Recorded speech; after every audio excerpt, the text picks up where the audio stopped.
요즘 날씨가 더워도 너무 덥습니다. 무더운 여름 가운데에도 하나님의 은혜를 기억하고 예배 자리에 나오신 모든 성도님들 위해 하나님의 은혜가 가득하시길 축복합니다. 우리는 이 땅을 살아가면서 수많은 사람을 만나게 됩니다. 가깝게는 부모와 형제, 자매들, 친지들이 있고, 나아가서 수많은 친구와 선생님들을 만나고 직장 동료와 선배와 후배들을 만나게 됩니다. 수많은 만남 중에 그냥 스쳐가는 만남도 있지만 두고두고 좋은 만남을 경험하기도 합니다. 이번 파리 올림픽 탁구 여자 단체에서 동메달을 따게 됐는데, 이때 공헌했던 이은혜 선수가 있습니다. 이은혜는 중국 허베이성 출신으로 내몽골에서 선수로 활동하다가 당시 몽골에서 선교하고 있던 양영자 전 탁구 감독의 눈에 띄어서 2011년 한국으로 귀화하게 됩니다. 양영자 선교사를 통해 기독교 신앙을 받아들이게 되고 이은혜라고 이름을 개명하고 대한항공 실업팀 선수로 활동하다가 2022년에 국가대표로 선발되게 되었습니다. 그리고 이번 파리 올림픽에서 단체전 동메달을 따게 됩니다. 이번 경기 전에 전지희 선수, 신유빈 선수와 함께 기도하는 모습이 영상에 나오기도 하고, 또 수상 소감을 묻는 기자의 질문에 하나님께 영광 돌립니다 라고 당당하게 말했던 사람이 이은혜 선수입니다. 이은혜 선수는 양영자 감독의 만남을 통해서 제2의 인생을 살았다라고도 볼 수 있습니다. 이런 극적인 만남은 우리 주변에서 자주 볼 수 있습니다. 당시 무명 선수였던 박지성 선수를 알아보고 국가대표팀에 발탁하게 되었던 허정무 감독과의 만남도 인상적입니다. 사람은 누구를 만나느냐에 따라 삶의 방향이 달라집니다. 좋은 사람과의 만남은 서로 힘을 주고 행복하게 만듭니다. 지친 몸과 마음에 긍정적인 에너지를 주고받습니다. 오늘 본문에는 사도 바울에게 좋은 에너지를 주었던 아굴라와 브리스길라라는 사람의 이야기가 소개되고 있습니다. 오늘 본문 1절에 보시면 그 후에 바울이 아덴을 떠나 고린도에 이르러라고 시작합니다. 그 후에라는 말은 조금 앞부분인 사도행전 17장 16절 이하에 나오는 아덴에서의 사역을 이야기합니다. 바울은 빌립보에 이어서 데살로니가와 베레아에서 복음을 전했습니다. 그런데 유대인들의 시기와 박해로 말미암아 급하게 홀로 아덴에 오게 되었습니다. 바울은 아덴에서 디모데와 실라를 기다리다가 그 성에 가득한 우상을 보았습니다.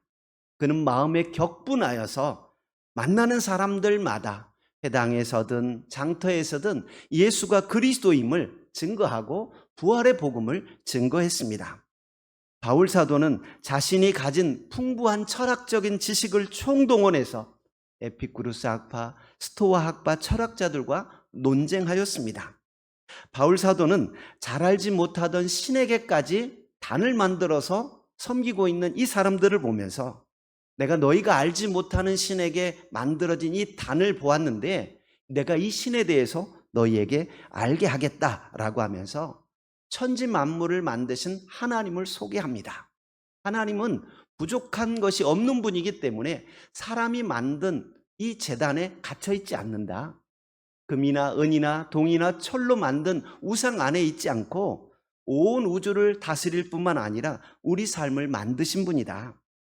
이제 그 하나님께서 심판의 날을 정하셨는데 그 증거로 예수를 죽은 자 가운데서 살리셔서 모든 사람에게 믿을 만한 증거를 주셨다. 너희들 다 회개하라 라고 너무도 깔끔하게 복음을 증거했습니다. 그런데 지적으로 교만하고 각종 우상에 찌들어 사는 아덴 사람들은 복음을 쉽게 받아들이지 않았습니다. 아레오바고 관리 디오누시오와 다말이라고 하는 여자와 또 다른 몇 사람만 예수님을 믿었을 뿐입니다. 다른 지역에 비하면 초라할 수밖에 없는 결과였습니다. 그래서 바울은 아덴에 머물지 않고 고린도로 내려오게 됩니다. 그동안 바울의 패턴을 보면 유대인들의 방해나 극심한 박해가 있으면 다른 지역으로 옮기고 또 복음을 전하다가 박해가 심해지면 또 다른 지역으로 옮기게 되었습니다. 그런데 아덴에서는 특별히 박해하는 내용이 나오지 않습니다. 그런데도 아덴에서 고린도로 옮기게 됩니다.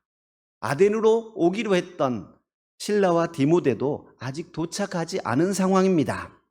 하지만 바울이 생각할 때 수많은 사람과 논쟁하고 격분하여 열정적으로 복음을 전했지만 생각한 것만큼 결과가 나오지 않았기 때문에 아덴을 떠나 고린도로 온 것으로 보입니다.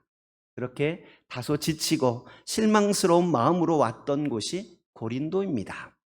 고린도는 고대 그리스의 주요 항구 도시로서 지리적으로나 경제적으로 매우 중요한 위치에 있습니다. 고린도는 그리스 본토와 펠로폰네수스 반도를 연결하는 좁은 지역에 위치하고 있습니다. 그래서 아시아와 유럽을 연결할 때 뺑 돌아가야 하는 그 지역을 고린도를 통하면 훨씬 쉽게 갈 수 있습니다. 배로 고린도까지 왔다가 육로를 잠깐만 이용하면 또다시 배로 아시아 쪽으로 갈 수 있기 때문에 굉장히 교통적으로 중요한 위치에 있습니다. 그러다 보니까 사람들이 왕래가 잦게 되고 물류 이동이 잦다 보니까 당연히 번성한 상업도시가 되고 문화의 중심지가 되었습니다. 특히 고린도는 항구를 통해 많은 물자가 오고 갔기 때문에 부유한 도시였습니다. 그리고 고린도에는 아프로디테 신전이 있어서 해마다 종교 순례자들이 수십만 명이 방문하는 종교의 중심지였습니다.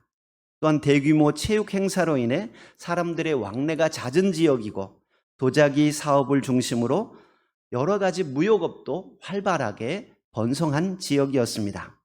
사람이 많이 모이고 경제적으로 넉넉하긴 하였지만 이방 신전으로 인해 성적으로 문란한 도시가 고린도였습니다. 아덴이 철학적으로 발달하고 지식이 발달했던 우상의 도시라고 한다면 고린도는 경제적으로 부유하긴 했지만 성적으로 타락한 도시라 할 수 있습니다. 바울은 로마 시민권도 있고 정통 바리새파인이고 가말리엘 문화생의 엘리트 출신이기에 어쩌면 아덴이 나에게 딱 맞는 곳이다라고 생각했을지 모릅니다. 어떤 철학자를 만나도 내가 담대하게 그들에게 복음을 전할 수 있고 논리적으로 충분히 이길 수 있다라고 생각했을 것입니다. 그런데 그곳에서 사역을 하지 못하고 고린도로 올 수밖에 없었습니다. 고린도는 경제적으로는 풍요로운 도시지만 아무래도 지식층보다는 뱃사람들이 더 많이 있고 힘쓰는 일을 하는 사람들이 많은 곳입니다. 교양 있고 고상한 사람들이라기보다 도덕적으로 타락한 사람이 많은 도시가 고린도입니다. 어쩌면 바울이 생각할 때 이 고린도는 나랑 수준이 안 맞아. 나는 아덴이 더 어울리는 것 같아. 내가 아덴 사람들과는 논쟁할 수 있지만 이 험한 뱃사람들에게 무슨 말을 할 수 있겠어? 라고 하는 그런 생각을 가지고 있었을지 모릅니다. 바울 사도는 크고 번창한 도시에 전도하러 왔지만 아무도 아는 사람이 없습니다. 함께 전도 여행을 하던 실라와 디모데도 곁에 없었습니다. 전도 사역을 수행하기 위해서 생계 문제도 직접 해결해야 했습니다. 바울은 전도 여행 중에 천막 만드는 일을 하면서 경비를 충당했습니다. 당시 천막은 우리가 생각하는 작은 텐트가 아니라 군인들의 숙소로 사용하는 커다란 천막을 말합니다. 바울은 주중에는 천막 만드는 일을 하고 안식일에는 회당에서 복음을 전하였습니다. 방탕과 음란과 죄로 가득한 도시에서 전도하는 것 쉽지 않은 일일 것입니다. 영적인 에너지가 많이 필요한 곳입니다. 바울 사도는 고린도에서 복음을 전하며 영적으로 매우 힘들었을 것입니다. 바울이 힘들었다고 하니까 안 믿는 분이 몇 분 계시는데 제 이야기가 아니라 바울 이야기입니다. 바울 사도가 고린도 교회에 보낸 편지에 보면 당시 바울의 마음 상태를 알 수 있습니다. 고린도전서 2장 3절 우리 같이 한번 보겠습니다. 내가 너희 가운데 거할 때 약하고 두려워하고 심히 떨었노라. 고린도 교회에 보낸 편지에 보면 내가 너희 가운데 있을 때 약하고 두려워하고 심히 떨었다. 바울의 이야기입니다. 바울의 마음 상태를 잘 보여주고 있습니다. 예수님을 영접하고 거침없이 달려오던 바울 사도가 고린도에 도착했을 때는 많이 지치고 약해 있고 두려워하고 있었다라는 것을 알 수 있습니다. 어마어마한 철학자들과 대면하여도 전혀 꿀리지 않고 담대하게 복음을 전했던 바울 사도가 고린도에 거할 때는 두려워하고 떨었다라고 말하고 있습니다. 바울 사도의 마음이 약해지고 두려워하고 있었다라는 것은 오늘 본문에도 잘 나타나 있습니다. 사도행전 18장 9절 10절 한번 볼까요? 9절 10절입니다. 밤에 주께서 환상 가운데 바울에게 말씀하시되 두려워하지 말고 침묵하지 말고 말하라. 내가 너와 함께 있음에 어떤 사람도 너를 대적하여 해롭게 할 자가 없을 것이니 이는 이 성중에 내 백성이 많음이라 하시더라. 바울 사도가 고린도에 있을 때 하나님이 하신 말씀이 오늘 본문에 기록되어 있는데 9절 10절에 보면 하나님께서 하시는 말씀은 두려워하지 말라라는 말씀이에요. 여러분, 내가 두려워하지 않고 있는데 하나님이 땡뚱맞게 너 두려워하지 마 이럴까요? 아닐 겁니다. 두려워하고 있으니까 두려워하지 말라라고 말하는 거예요. 또한 바울 사도가 옛날 아덴처럼 막 논쟁하고 있었다면 침묵하지 말고 말하라 이런 말씀 안 하셨을 거예요. 6절 보시면 유대인들에게 예수가 그리스도라 증언할 때 유대인들이 대적하며 비방합니다. 그러자 바울은 옷을 털면서 너희 피가 너희 머리로 돌아갈 것이요 나는 깨끗하니라. 이후로는 이방인에게로 가리라 라고 선언합니다. 유대인들에게 다시는 복음을 전하지 않고 내가 침묵하겠다라고 다짐했다는 거예요. 그러니까 하나님께서 침묵하지 말고 말하라 라고 말씀하신 것입니다. 바울 사도가 지금 고린도에 머물며 두려워하고 있고 낙심하여 지쳐서 다시는 복음을 전하지 않겠다라고 생각하고 있는 그런 상황입니다. 바울은 아덴에서의 사역에 실패하고 고린도에 와 있는 자신이 한없이 초라하고 부끄럽게 생각되었을지 모릅니다. 그렇게 낙심하여 있던 바울에게 하나님께서는 새로운 동역자를 만나게 하십니다. 바로 아굴라와 브리스길라 부부입니다. 아굴라라는 말은 독수리라는 이름의 뜻을 가지고 있는 본토 출신의 유대인입니다. 본도라고 하는 말은 소아시아 북동쪽 지방이고 흑해 남동쪽 연안에 있는 폰토스로 지금의 튀르키예 흑해에 접해 있는 지방입니다. 아내인 브리스길라는 브리스가라고도 불리는 사람으로 로마의 명문 가문 출신으로 알려져 있습니다. 이들이 언제부터 예수님을 믿게 되었는지 분명하게 나와 있지는 않습니다.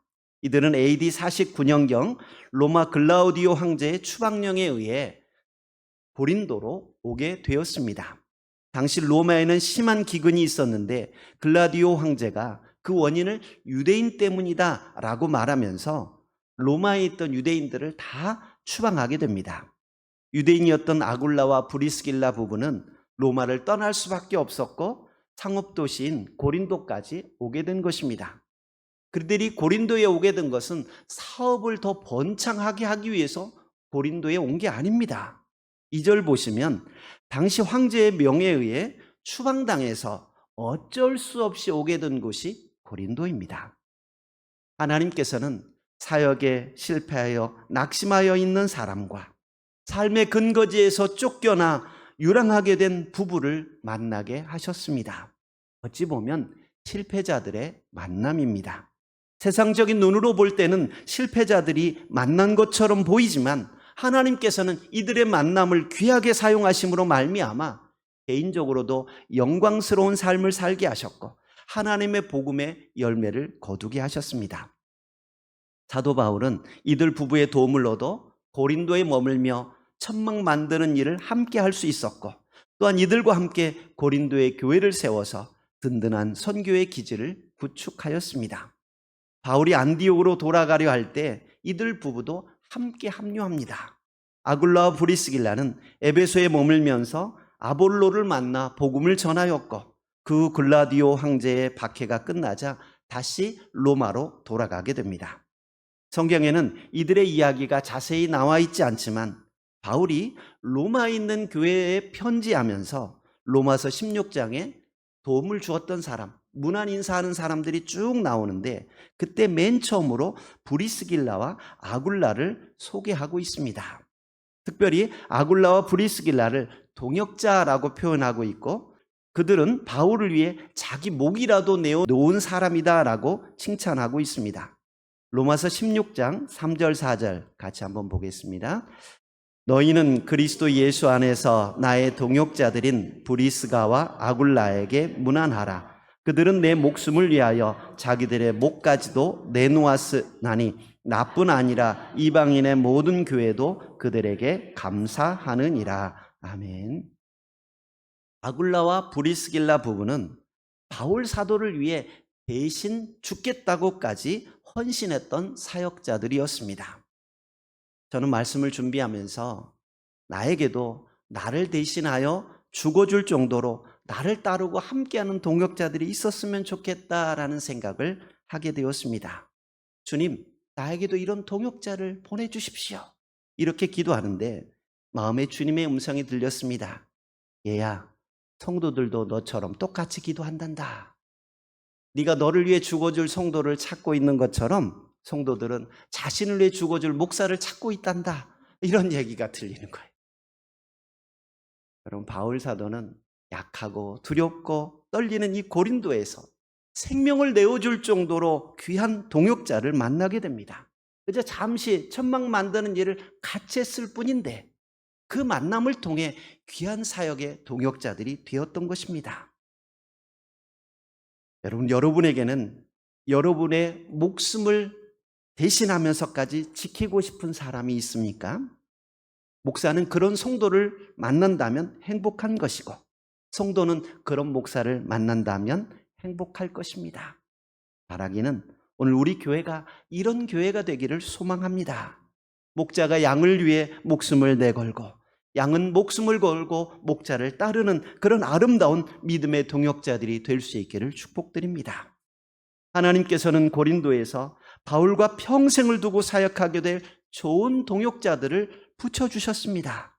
아마도 지쳐있던 바울에게 커다란 힘이 되었을 겁니다.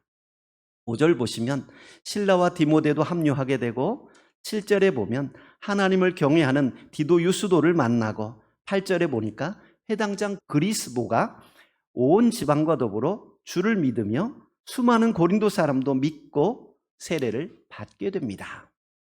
디아스포라 유대인들은 회당을 중심으로 그들의 신앙을 이어왔는데, 고린도 회당을 책임지던 회당장이 예수님을 믿게 되었습니다. 그리스도의 회심은 바울에게 큰 힘이 되었을 것입니다.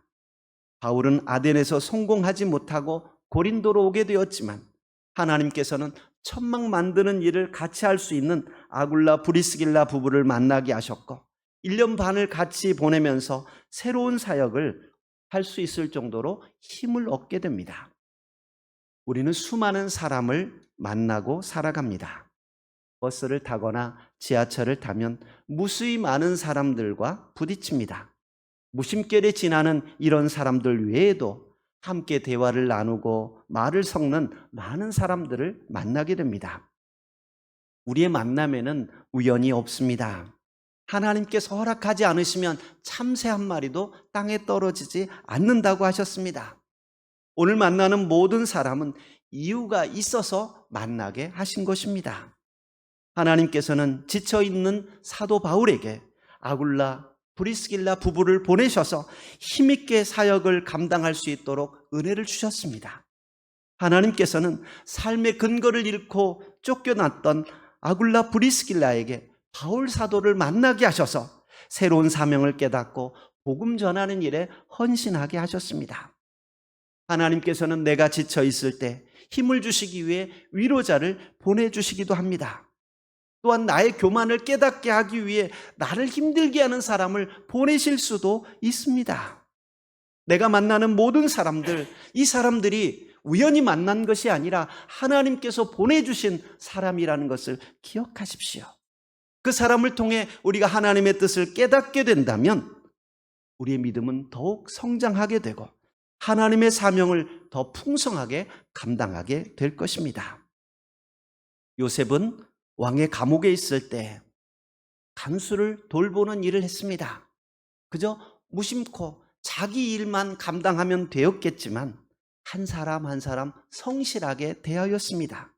왕의 술 맡은 관원장이나 떡 맡은 관원장을 유심하게 살펴보았고 그들의 안색에서 불편함을 발견하고 그들의 고민인 꿈을 들어주고 해석해 줍니다. 여러분, 이 일로 인해서 나중에 요셉이 왕의 꿈을 해석하게 되고 왕 앞에 서게 되고 총리가 되는 밑거름이 되었던 것입니다. 만약 요셉이 그가 만났던 왕의 죄수들을 그저 스쳐 지나가 버렸다면 그에게 이런 기회가 없었을 것입니다. 여러분, 우연한 만남일 수 있고 스쳐가는 만남일 수 있지만 그 만남을 통해 하나님의 뜻을 발견할 수 있기를 축복드립니다. 우리 교회에는 목사와 성도와의 관계뿐만 아니라 여러 부서에서 함께하는 평신도 동역자들이 있습니다.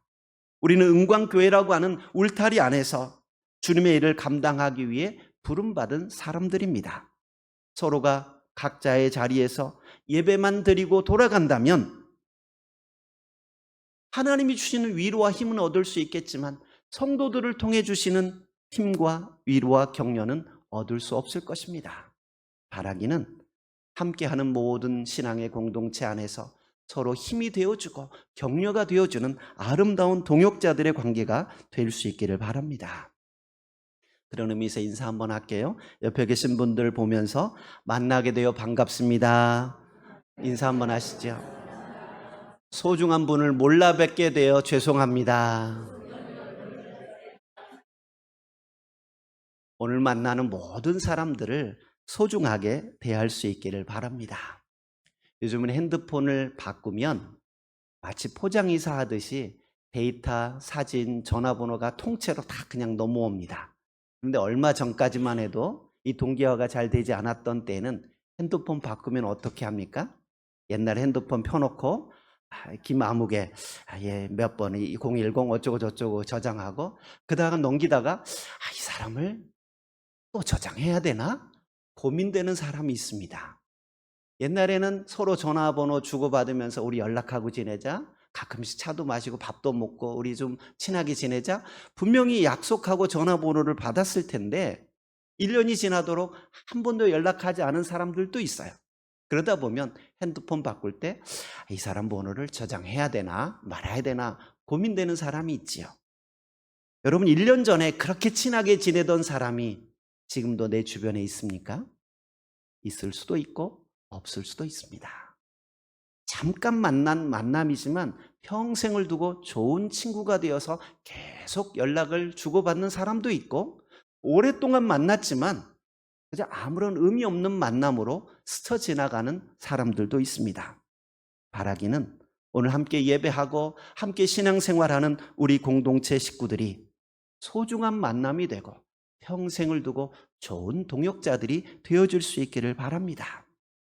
여러분, 특별히 매일 만나는 우리의 가족들도 소중히 여기시기 바랍니다.